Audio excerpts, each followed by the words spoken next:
Olá, alunos, sejam muito bem-vindos à disciplina Gestão de Carreira. Essa disciplina é muito inquietante porque qualquer curso o aluno precisa estar prestando atenção de como construir a sua carreira. Nesta disciplina nós temos duas competências. Vamos gravar agora a primeira competência. E eu gostaria de convidá-los para refletir sobre uma frase de Benjamin Franklin, que era um abolicionista americano, onde ele dizia: "O trabalho dignifica o homem". Será que todo mundo hoje pensa desta forma? Será que há uma outra concepção de trabalho hoje em dia ou sempre foi a mesma concepção? Na verdade, vocês viram no texto que o trabalho antigamente estava ligado a um esforço, a uma coisa sofrida e dolorida, porque estava ligada ao tripalho. Tripalho, aquela palavra da imagem que vocês viram, que é uma imagem constituída de 3 paus, que era um instrumento de tortura para os agricultores que não conseguiam pagar os tributos. Então, o trabalho era penoso, era sofrido, era doído, e hoje a gente tem uma nova percepção de trabalho ligada à realização profissional, ligada inclusive ao prazer, a ideia de eu gosto do que eu faço, eu amo o meu trabalho. Nesta evolução do conceito de trabalho, a gente vê também, paralelamente, uma evolução de globalização, uma evolução de tecnologia, uma evolução de conceitos econômicos. Nós estamos vivendo um momento altamente globalizado. E nesse momento altamente globalizado, há mudanças em diversos aspectos, aspectos pessoais e aspectos profissionais. Por exemplo, esta relação positiva com o trabalho nos dá uma nova percepção de mundo, nos dá uma nova percepção de carreira, nos dá um contexto onde há muitas mudanças, e essas muitas mudanças deixam um cenário mercadológico muito mais complexo. E como é que você vai lidar com a sua carreira? Como é que você vai gerenciar a sua carreira mais especificamente falando? Antigamente, a carreira era muito ligada a cargos de uma empresa. Então era como se a empresa fosse a gestora da carreira. Ela tinha os cargos e você poderia ir subindo, né, na hierarquia de uma forma muito verticalizada. Hoje não temos mais essa mesma ideia. Houve uma evolução no conceito de carreira, e essa evolução no conceito de carreira passou por uma carreira profissional, quando Greenhouse trouxe que a carreira era um conjunto de vivências acadêmicas, um conjunto de vivências a partir de experiências que você teve na sua vida, não necessariamente profissionais, como experiências ligadas a voluntariado, como experiências ligadas a projetos. E finalmente, Hall, é um outro autor que vocês viram lá no texto, ele traz uma ideia de carreira proteana. Que ideia é essa? Proteus era um deus que se adaptava muito facilmente aos cenários onde ele estava. Então ele tinha essa competência de ser flexível, de ser adaptável, e essa ideia foi trazida para o contexto de gestão de carreira de uma forma muito interessante. Então a carreira proteana está ligada a quê? Lógico que a esta adaptabilidade, mas também a uma performance. Hoje é muito importante que você seja o responsável pela sua carreira, que você tenha esta consciência e que você saiba que os resultados da sua carreira são responsabilidades suas, que pode ser uma corresponsabilidade da empresa se ela estiver investindo em você, mas não é necessariamente da empresa a obrigação. Ela deve sim investir nos colaboradores, mas se não investir, você não vai ficar de braços cruzados reclamando, até porque a automotivação é um elemento efetivo do profissional proteano. Ninguém motiva ninguém, mas nós somos automotivados. Então, para chegar aos resultados da performance, nós precisamos ter esta automotivação. Então, a adaptabilidade, a identificação também com o que você faz. Porque se você não se identifica, vai ficar muito mais difícil de você produzir. E também ter uma atitude positiva. E aí eu vou pegar um gancho para a gente falar sobre competências. Por quê? Por que de atitude para competência? Uma competência é formada por 3 vertentes, vamos chamar assim, que é o conhecimento, habilidade e atitude. Vocês vão ver aqui na tela, conhecimento, habilidade e atitude. C de conhecimento, H de habilidade, A de atitude formam um chá. Esse chá da competência, a competência só se realiza se tiver os três. Esse chá da competência, ele é essencial para o profissional no dia de hoje. Por quê? Porque o conhecimento você adquire na escola, você adquire lendo livros, você adquire numa faculdade, num curso técnico. Então você sabe, eu sei. Mas e a habilidade? Você adquire aonde? Na experiência, no saber fazer. Então eu posso ter o conhecimento de uma receita de bolo, posso não saber, não ter a habilidade para fazer o bolo e ele ficar salado. Pronto. Então eu sei, mas eu não sei fazer. Mas eu posso saber conhecimento, eu posso saber fazer habilidade e eu posso não ter a atitude. E o que é essa atitude? É o querer fazer. Então, hoje no mercado é muito mais bem pago o profissional que tem a atitude adequada, que ele quer fazer, além dele saber, de saber fazer, ele quer fazer. É este profissional que normalmente tem muito destaque.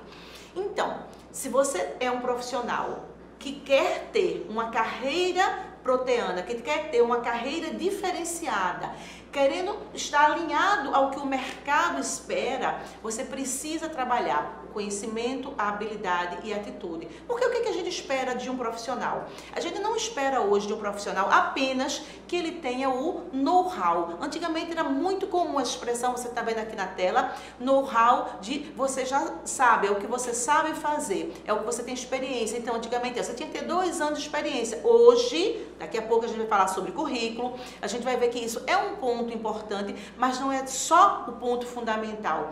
Hoje a gente mudou este paradigma de know-how, o que eu sei fazer, para o learning how. O que é isso? Tá aqui na tela também, tem no seu texto. O que você vai, como fazer, o aprender a fazer, o aprender a aprender. Esta é a competência que o mercado demanda. Esta é a competência que as organizações pagam mais. Porque você não pode ficar lá sentado esperando que alguém diga faça isso, faça aquilo outro.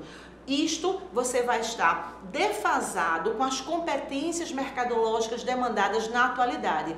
E aí, para a gente fechar esse primeiro momento, essa aula vai ser dividida em 2 momentos. A gente vai falar um pouquinho sobre a empregabilidade e a trabalhabilidade. Por quê? Veja, são conceitos complementares, eles não são excludentes.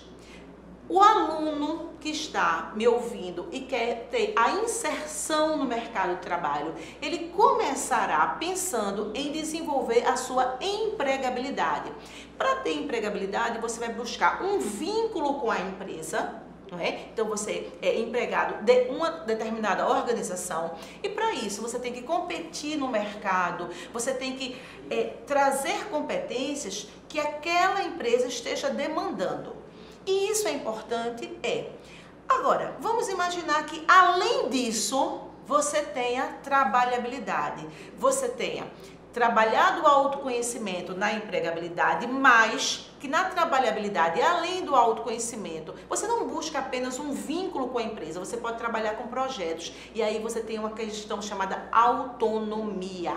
A autonomia, está preparado para a mudança, ter esse foco em ter a tua sustentabilidade financeira vindo de diversos pontos, não necessariamente com um vínculo empregatício apenas. Então, a empregabilidade é importante, a trabalhabilidade é importante. O que você vai buscar? Depende da tua fase de carreira, depende da tua maturidade. Se você nem está inserido no mercado ainda, o primeiro passo é trabalhar as competências para a empregabilidade. Você já está inserido no mercado, você quer coisas novas, busca a trabalhabilidade. Só que agora a gente vai fazer uma pequena entrevista com uma especialista em currículo para a gente falar muito mais sobre isso, ok? Bem, como prometido, a segunda parte da disciplina de gestão de carreiras vai ser uma entrevista. Trouxe para vocês uma especialista em currículo, psicóloga, Cíntia Andrade, que vai nos presentear com as suas percepções sobre currículo, mas para isso, para não ficar somente uma entrevista, como a gente falou muito de chá, nós vamos fazer um chá. Lembra o chá conhecimento, habilidade, atitude. Nós vamos fazer um chá e vamos tomar um chá com vocês e fazer uma conversa muito deliciosa. Tudo bom, Cíntia? Tudo bom, Lorena. Seja bem-vinda. Obrigada. Você gosta desse chá de frutas vermelhas? Adoro. Então vamos lá. Cíntia, a primeira coisa que eu queria que você conversasse com a gente era nessa meio de RH que você vive.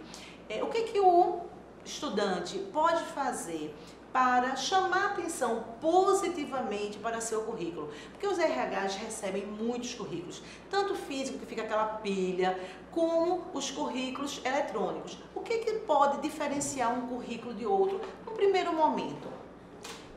Bem, aluno, o que a gente pode falar sobre chamar a atenção positivamente sobre os currículos, existem duas maneiras de a gente entregar o currículo, né? A gente entregando o currículo fisicamente, aqui no papel, a gente tem que ter cuidado com a estética desse papel, ele não pode estar amassado, ele tem que estar na diagramação legal, não pode estar com a letra muito grande ou muito pequena. Você tem que imaginar que qualquer tipo de pessoa está lendo ali e que ele tem que estar com uma visualização onde ele possa não ter dificuldade nessa leitura. A outra forma também, e o que hoje está bem mais usual, né, Lorena? Exato. É a questão dos currículos enviados por e-mail. Então a gente tem que se atentar às duas formas. Primeiro, ou anexar o currículo, se assim for solicitado também pela pessoa que está divulgando essa vaga, né, pela área de recursos humanos. E quando você for anexar esse currículo, você colocar um texto, uma iniciação, um chamamento, como a gente diz, tipo né, uma carta de apresentação ali naquele corpo. A outra questão também que é pouco usual e as pessoas terminam esquecendo é colocar lá no campo do assunto do e-mail qual é a vaga que você está se disponibilizando. Exato, porque a empresa pode disponibilizar 10 vagas ao mesmo tempo, se for uma empresa grande, e aí chega o currículo e você não sabe para que vaga é. Perfeito. Exatamente. E aí a gente também tem que tomar cuidado com qual o tipo desse arquivo, né? Os mais usuais são o Word e o PDF. Então tomar cuidado também para não ter outras extensões nas gravações dos arquivos, que pode ser que o computador não consiga abrir no computador. É muito comum os estudantes pegarem um currículo único e mandar para todas as empresas, e isso eu acho que fica aquela coisa meio formatado único para uma vaga, mas ele manda para todo mundo. Quero ser técnico em informática, mas aí tem um ali que é analista em TI, ou outro que é afim, mas que ele manda o mesmo para todos, e às vezes até um auxiliar administrativo, e aí ele manda o mesmo currículo. Em relação a isso, como é que o RH vê? Não é o adequado, não é o ideal, né? A gente tem que formatar um currículo, elaborar um currículo visando qual é o objetivo que eu estou querendo. Então, se eu estou fazendo um currículo para o analista de TI, por exemplo, eu tenho que colocar as competências que estão exigidas para este cargo. Então, se eu for colocar para um auxiliar administrativo, provavelmente não vão ser as mesmas competências.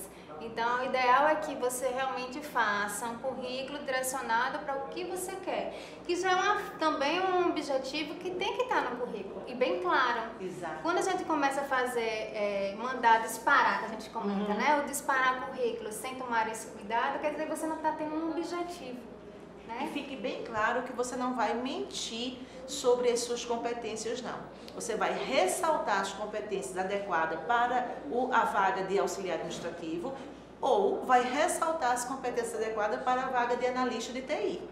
Você não pode dizer uma coisa que você realmente não tem, na verdade. Exatamente. Na verdade, é o que você bem colocou. Você vai colocar em cada currículo a sua habilidade, que você realmente tem, as suas competências que existem, diferenciando para cada cargo. Vamos agora dar mais umas dicas sobre a questão da internet, mídias sociais. Hoje todo mundo tem todo tipo de mídia, né? E isso tem causado um pouco de constrangimento para algumas pessoas, facilitação para outras. Como é a visão do RH especificamente em relação a isso? Hoje as mídias, a internet em si está facilitando muito o processo seletivo, né? A gente hoje tem várias empresas já utilizando seu próprio cadastro de currículos, né? Ou alguns softwares específicos, algum portal, onde ela já recebe o currículo dentro da formatação que ela deseja. Isso facilita também na base da triagem dos currículos. Eu acredito que está ajudando dos dois âmbitos, né? Dos dois lados, porque o aluno não vai precisar mais lá ir fisicamente na empresa, deixar seu currículo em mãos lá na portaria, né? E vai poder enviar isso também eletronicamente. Como também ficar sabendo de forma mais rápida da divulgação das vagas. Então, acho que a internet hoje vem para ajudar nesse âmbito também, tendo os mesmos cuidados que a gente comentou anteriormente, como é que vai enviar, né? Saber se naquela empresa a gente recebe por e-mail ou se vai ter que entrar no portal para colocar lá os dados solicitados. E aquela preocupação ou aquele cuidado que deve ter em relação, por exemplo, a Facebook, a fazer parte de alguns grupos, porque na verdade a gente percebe que tem algumas pessoas que gostam de botar uma foto ali no currículo que é uma foto do Facebook, ou que às vezes tem pontua lá de uma farra homérica no final de semana, mas vai botar a foto na quarta-feira, então aí o gestor não sabe se a farra foi no sábado ou se foi na quarta. Então, como é esse cuidado que se deve ter em relação a isso? Hoje já se sabe que os recrutadores eles utilizam as mídias sociais para saber mais sobre esses candidatos, né? Então a gente tem que tomar esse cuidado, tem que tomar qual é a foto que vai colocar no currículo, se vai ser necessário colocar essa foto no currículo, porque existe alguns cargos que no recrutamento eu preciso ter a foto no currículo, para outros não. A gente tem um exemplo, por exemplo, para uma recepcionista, para um promoter, né? A gente, normalmente as pessoas pedem, os recrutadores pedem foto do currículo. Tem outras vagas que não são necessárias. Mas a gente também tem que pensar que a foto que vai ser colocada também não é aquela que a gente utilizava antigamente, a carteira de identidade, né? Aquela formal, 3x4. Né? Não se coloca mais aquele tipo de foto, é uma foto mais, você pode rir na foto, mas tomar cuidado com os decotes, as mulheres, né? Não recortar a maquiagem, brinco, essas questões mais extravagantes que chamam muito mais atenção na foto do que no currículo, que a ideia é ao contrário, né? Também tomar cuidado com as fotos que são retiradas. Eu fui pra balada, tirei a foto, achei que eu fiquei legal na foto, recorto a foto e boto lá no currículo. Chá, né? A cerveja. Exatamente. Então tá lá, a gente vê que tem um ombro assim do lado na foto. Então realmente pensar numa foto para aquele currículo. Né? Aí junta também com o objetivo. Se eu for tentar uma empresa mais informal, a minha foto pode ser mais informal. Com cuidado, tá, aluno? A informalidade também não quer chamar atenção para a foto, lembrando.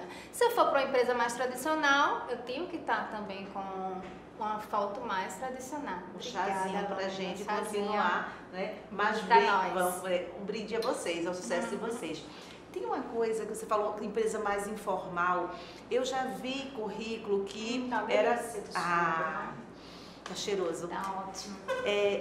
Currículo cor-de-rosa. Currículo verde. Quando começaram a utilizar aqueles ofícios que tinha colorido, o pessoal achou o máximo, né? E a gente tem aqueles currículos azul. Não, vou chamar a atenção, eu vou colocar os currículos rosa para as meninas. O papel rosa, o papel verde. Exatamente. Eu já vi com letras e também já vi com papel. Hoje a gente tem recebido menos, né? Até porque também a tendência, a gente tem recebido menos currículo fisicamente em papel, né? Então a gente tem, eu acho que o pessoal já percebeu que não é por aí que você vai chamar a atenção. Talvez até uma exceção, um cargo mais pro lado do marketing, fazer algum diferencial, sim, poderia ser aceito, mas não... No marketing, a gente solicita um portfólio. Então não é um currículo. A forma de abordagem para a área do marketing já é uma forma diferente. Então, é um portfólio que ele vai entregar. Então, vai estar lá seus projetos. Aí ele pode fazer, assim, a sua marca, né? O currículo dele vai ser já a marca dele, o projeto dele. Há uma dúvida que a gente sempre recebe, inclusive no núcleo de empregabilidade, o que fazer no meu para o meu primeiro emprego, né? Vou Currículo, fazer um né? primeiro currículo para o primeiro emprego. Vou fazer o quê? E aí, quais são as dicas? Eu sempre digo que tem o que colocar no currículo. Também acho. Né? A gente tem, se você tiver uma experiência de estágio, isso pode contar no currículo para o primeiro emprego. Já foi aprendiz, né? Mas vamos imaginar que você ainda não conseguiu entrar em empresa nenhuma. E o voluntariado? Pode ser uma experiência que você vai colocar no currículo, mas aí eu abro um parêntese, tá? Só coloque no currículo o voluntariado que realmente você fez. A gente tem recebido, infelizmente, currículos que tem lá, fui voluntariado da ONG X. E, na verdade, quando a gente vai falar no processo de entrevista, como é que foi essa experiência? Não foi. Não foi. Então, aí já é, utilizando a linguagem da internet, das redes, dos jovens, hoje é um game over. Game over mesmo. Né? Porque mentiu. E aí mentiu E aí, fora, já. realmente. Uma coisa que eu acho interessante é que, às vezes, alguns estudantes são muito jovens, mas foram representantes de turma, participaram de projetos dentro da escola ou fizeram feiras de conhecimento. O que a gente quer nesse primeiro currículo, desse primeiro emprego, é entender um pouco dessas suas competências ou dos potenciais da sua competência. E se você não coloca, vai ficar difícil para a gente interagir no momento da entrevista, que a gente vai ver na segunda competência. Então, eu acho que isso pode agregar, não é, Cíntia? Sim, se você participou de um projeto que tem Seminário, congresso. Isso trouxe, agregou as competências relacionadas ao que você está buscando no mercado de trabalho, sempre é válido. Então, não deixem de usar. Isso é importante. Mesmo que você já tenha experiência, congressos, seminários, fóruns, o que você fez extra, mas que agregou valor de alguma forma, é importante que você traga. O que não pode faltar no currículo, Cíntia? Que a gente tem sempre comentado, né? Quais são as experiências que você passou, por onde você passou, que você agregou. O objetivo, né? Primeiro tópico, qual é o objetivo? Aquele currículo está chegando na minha empresa por quê? Porque eu estou querendo ingressar na área de recursos humanos, de biblioteca, enfim. Eu tenho que definir qual é o objetivo. Quais são as experiências que eu tenho, né? Interessante também você colocar algum contato, lembrando que se você colocar alguém para contato, porque você não tem telefone fixo, por exemplo, avisar essa pessoa que colocou no currículo, porque se alguém se ligar, né, acontece muito a gente entrar em contato. Contatos atualizados. Exatamente, também. Porque a gente liga às vezes para a pessoa e a pessoa não tem nenhum fulano aqui não. Eu sim, mas estava lá, se muda de celular tão facilmente, né? Então tá com o contato atualizado. Precisa colocar CPF, RG, toda aquela documentação. Hoje não precisa mais. Hoje a gente pega isso durante o processo seletivo, né? Interessante você colocar a idade, o seu nome, né? Caso, dependendo da vaga, se tem habilitado ou não. Né? E talvez onde mora, porque também onde mora depende pela da localidade. Exatamente. E a pretensão salarial? A pretensão salarial, eu sempre digo que deixe para conversar pessoalmente. Perfeito. Né? Porque as pessoas, às vezes eu coloco uma pretensão, não entendo sobre o cargo, eu posso estar ganhar mais ou menos. Então eu posso entrar nesse acordo na empresa. Isso é um segundo momento. É um segundo momento, a não ser que seja obrigatório, porque às vezes algumas empresas... Exato. Se a empresa já solicita, coloca. Mas se não solicita, não faça além do que estão pedindo. Isso. A ideia seria essa. Piores erros de um currículo. O que é que você faz de você deixar um currículo assim de lado? Nesse eu não vou perder meu tempo para olhar. As mentiras a gente só consegue ver durante a entrevista, né? Mas assim, o que realmente já deixa, assim, já nem continuo mais, a ortografia. Língua portuguesa. Língua portuguesa, o famoso nosso dia a dia, né? A gente tem o hábito de escrever abreviando nas redes sociais, não pode fazer isso no currículo. Então a gente sempre dá a dica de, olha, os próprios editores de texto já tem lá um campozinho que ele corrige automaticamente, mas sempre terminou, leia com calma, se possível dê para outra pessoa ler também, para ver se ficou algo que não Tá, legal. E com corretores de texto tem que ter muito cuidado, porque tem palavras que vínculo e vinculo. Isso. Você está ali querendo colocar vínculo, colocou vínculo, está sem um acento. Então, ele vai aceitar existe a palavra vínculo. Então, é importante que você faça uma leitura ou solicite a uma pessoa que faça essa leitura. Por quê? Porque senão você vai achar que está tudo correto e não vai realmente estar. Para a gente ir terminando, quais são as dicas finais? O que é que eu ainda não perguntei que você poderia deixar de dica para os nossos estudantes? Vou voltar à história do não mentir, que você vai ser pego e aí vai terminar não assim, no mundo hoje, com o mundo globalizado, você termina não conseguindo entrar nem não só nessa empresa, mas em outras empresas. Né? Cuidado com a ortografia, cuidado com a estética, se preocupar com o que vai colocar, que esteja realmente condizente com o que você está querendo. Né? Clareza. A outra questão que eu não comentei, que é bem importante também, é o famoso inglês. Né? As pessoas têm uma mania de colocar inglês básico. E o que danado é inglês e o the books on the table não é. The cheese on the table. Yes. Não vale como inglês básico, né? Então a gente tem, inclusive na internet, alguns sites que você pode fazer uma simulação para ver como é que está seu nível de inglês. Pesquisa lá no Google que você consegue. Então, cuidado também com esse... E participe do núcleo. Claro, venha participar com o núcleo de empregabilidade, onde você vai poder desenvolver aí sua carreira. Entenda, aluno, que a gente quer para vocês é o melhor. E o melhor é você ter um conteúdo para rechear o seu currículo. Não adianta querer ter um excelente currículo se você ainda não tem o recheio do currículo. E esse recheio está nas suas mãos. Até a próxima aula.